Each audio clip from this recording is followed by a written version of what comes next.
Hello and welcome to Newsmax TV. I'm John Bachman. Joining me right now from the Woodlands, Texas is Congressman Kevin Brady. Congressman Brady is chairman of the Joint Economic Committee and serves as one of the GOP's deputy whips in the House. Mr. Brady, it's always great to talk to you. Hey, John, thanks for having me. I appreciate it. It's our pleasure. We want to focus on the budgetary issues facing Congress when things get started in full force again next week. But first, let's address the situation in Syria. The president, of course, is seeking congressional approval before any military action is taken. The Senate Foreign Relations Committee is expected to pass a resolution authorizing a limited strike without using any ground forces. We've seen some new skepticism from some members of Congress, but I want to get your take on where things stand with Syria right now. You know, I think this is a mistake. I think the credibility America has lost over the last 5 years can't be restored with 2 days of politically correct missile strikes, whose message to Assad appears to be feel free to keep killing innocent Syrians, just don't use poison gas to do it. I think our real national security interest in the region is protecting our friend Israel. I think what President Obama's proposed is not the type of very strong, forceful military action necessary to deter North Korea and Iran from developing nuclear weapons. I think they'll laugh at this message and continue to build their weapons. So I don't see a reason to risk our military resources that are so precious on this ineffective mission. And do you think that this is going to fail if it does come up for a full congressional vote? You know, I don't know. I think with some members in Washington, others finishing up their work in their district at town halls like I am, there's not a good feel about where the House or where the Senate is at this point. So hard to know. That kind of leads me to our next question here. You know, you're a deputy whip. You have to help the GOP leadership round up the votes that they need. We've heard from Speaker Boehner and GOP House Leader Eric Cantor that they support the president on a possible military strike here. But what is the House leadership saying? What kind of message are they asking you to spread to some of the other members of the House when you guys get back there in Washington, D.C.? Well, you know, at this point, they've not been whipping this vote. They've said clearly and privately as well, this is a vote of conscience.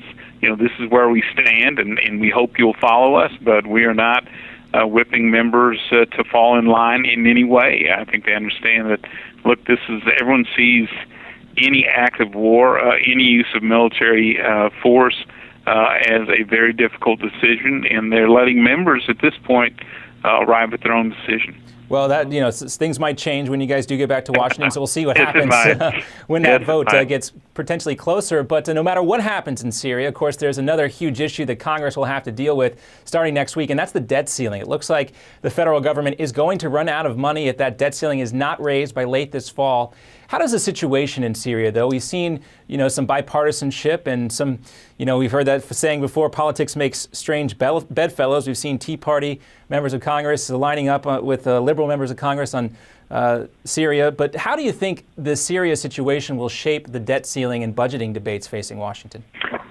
You know, I don't think it'll have a major impact in the sense that national security issues have always been, I think, an issue apart from budgetary issues for the most part. I think clearly the president's desire for absolutely no checks or balances on borrowing authority obviously is already dead on arrival. The question is, what kind of real meaningful reforms can we get to our budget mess?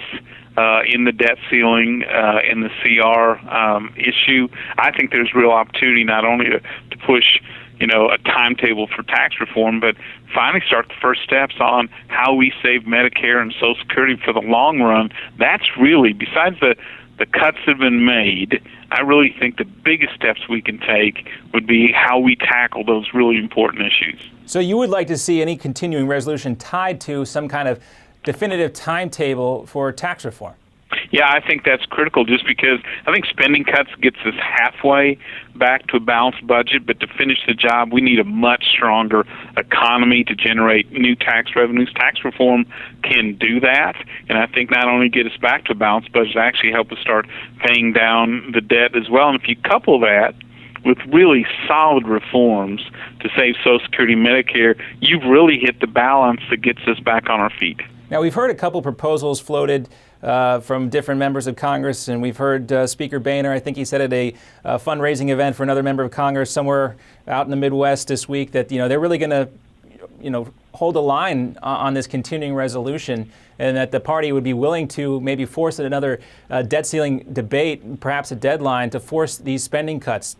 I know you favor tying this to some kind of timeline for tax reform, but additional spending cuts, do you think that is also going to be something that's going to be required here if the White House wants to get a continuing resolution? Yes, I think they will. And I think between the CR and the debt ceiling, there's two real opportunities to address the size and the power and the scope of this government to right size us back down into something that's actually sustainable. These are two tremendous opportunities that we can't let go past. So the spending cuts, the real reforms to save the entitlement programs and tax reform, those are pretty powerful approaches.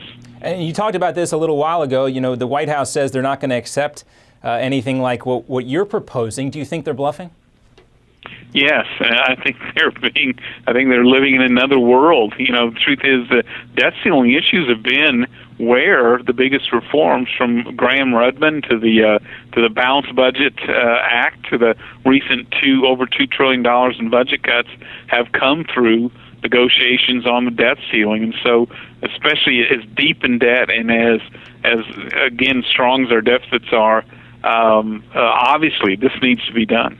And, with everything going on in Syria, we've heard less about Obamacare and the calls from some to shut down the government, to stop the funding for the implementation of Obamacare. Do you think that's something that's going to live on once Congress gets back in session? Are we still going to hear these calls to shut down the government in order to defund Obamacare? I think even more so. In our town halls, we've done over 30 town halls focused on tax reform, but obviously open to any issue. And there is such a strong feeling, especially among the middle class, small business, that Obamacare has to be stopped.